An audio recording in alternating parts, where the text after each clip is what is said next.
के लाल बाग स्थित अजय भवन में दरभंगा शिक्षक निर्वाचन क्षेत्र से अपने उम्मीदवार डॉक्टर अरुण कुमार के नामांकन में पहुंचे सीपीआई के पूर्व प्रदेश महासचिव राजेंद्र सिंह ने महागठबंधन के द्वारा सीपीआई को 6 सीट दिए जाने पर असंतोष जताया है। उन्होंने कहा कि पार्टी के अंदर काफ़ी आक्रोश है। सीपीआई 46 सीटों पर चुनाव लड़ना चाहती थी, लेकिन महागठबंधन की ओर से 6 सीट तय करना सही नहीं है। उन्होंने रविवार को पटना में आयोजित सीपीआई की बैठक में सीटों के बंटवारे पर पुनर्विचार करने और बात न बनने पर दोस्ताना संघर्ष में जाने की चेतावनी भी दिया है।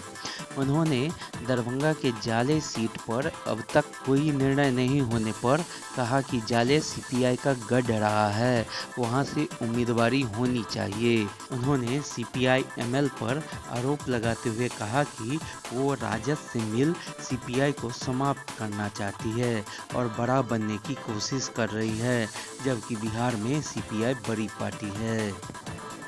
हम लोगों ने 48 सीटों की सूची दी थी और आते आते हम लोग आए कि कम से कम 2 अंक में चुना हो जाए, लेकिन हालत जो आज खुदा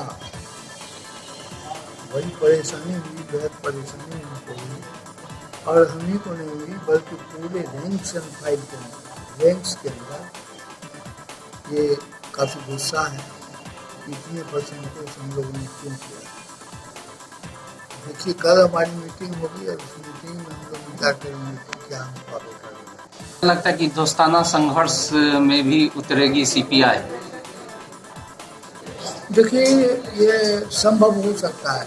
पार्टी जब बैठेगी, हमने कहा ना कि कल सचिव मंडल की बैठक, तो ये संभव भी है कि दोस्ताना संघर्ष।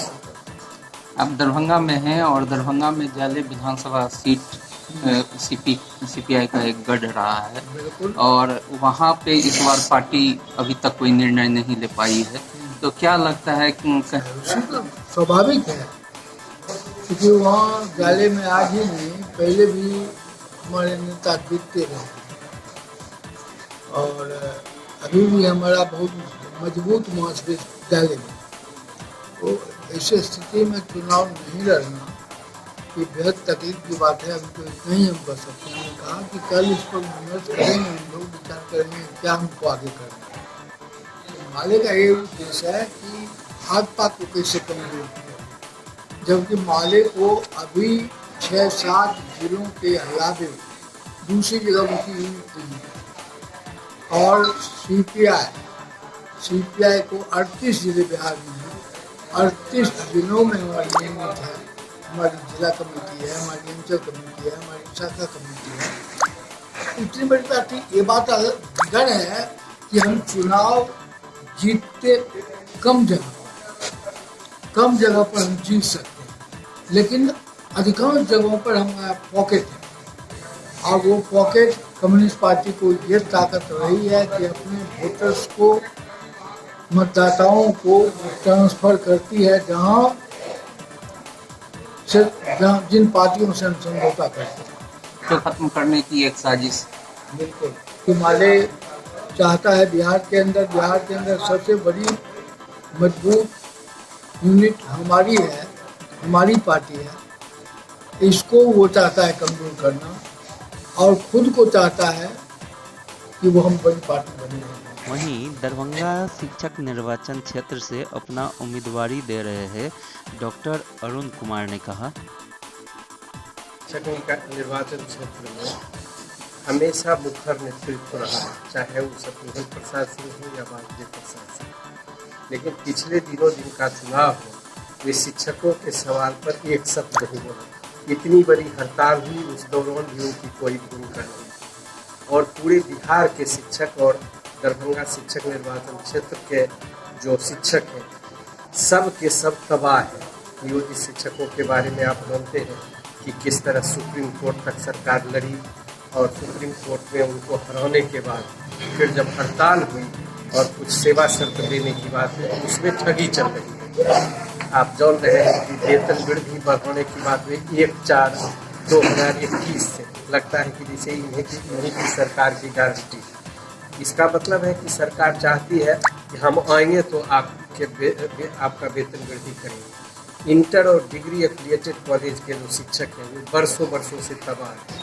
उनकी पूरी जवानी बीत गई, लेकिन उनको न घाटा अनुदान मिला न वेतनमान मिला। वो घाटा अनुदान और वेतनमान की मांग कर रहे हैं। मैं बार बार सरकार को कह रहा हूँ कि आप अगर उनके आंतरिक स्रोत को, उनके अनुदान को और थोड़ी सी बजट बढ़ोतरी करेंगे तो उनको आराम से वेतनमान दिया जा सकता है। लेकिन सरकार किसी की सुन नहीं रही है। नीतीश जी 15 साल राज कर चुके हैं और उनमें एक जो अहंकार आ गया है वह अहंकार सब जगह प्रदर्शित हो रहा है। शिक्षक भी चाहते हैं कि इस बार परिवर्तन हो और जो प्रतिनिधि हमारा सवाल नहीं उठाया है उसके खिलाफ हम वोट करें। और इसीलिए उन लोगों ने सब मिल के हमें दरभंगा शिक्षक निर्वाचन क्षेत्र से चुनाव लड़ने के लिए आमंत्रित किया और इसी उद्देश्य से मैं चुनाव लड़ने आया। कि महागठबंधन का गठबंधन नहीं दिख रहा। आप जान लीजिए कि एमएलसी चुनाव अप्रैल में खत्म हो जाना। अगर कोरोना नहीं होता तो आप एमएलसी चुनाव का परिणाम अभी तक देख लिए होते। इसीलिए विधानसभा के चुनाव से अलग कैरेक्टर होता है विधान परिषद चुनाव। इसमें प्रेफरेंशियल वोट होता है। एक ही शिक्षक कई उम्मीदवार को वोट दे सकता है। इसीलिए इसमें गठबंधन करने का सवाल कहाँ उठता है और कहीं भी पार्टी के आधार पर इस पर सिंबल पर चुनाव नहीं होता है। इसीलिए बिना नाम पर चुनाव होता है। इसीलिए एक दल के लोग भी दूसरे दल के लोगों को वोट देते हैं और उम्मीदवार के हिसाब से वोट देते हैं और इसीलिए इसमें गठबंधन का कोई सवाल खड़ा ही नहीं होता है।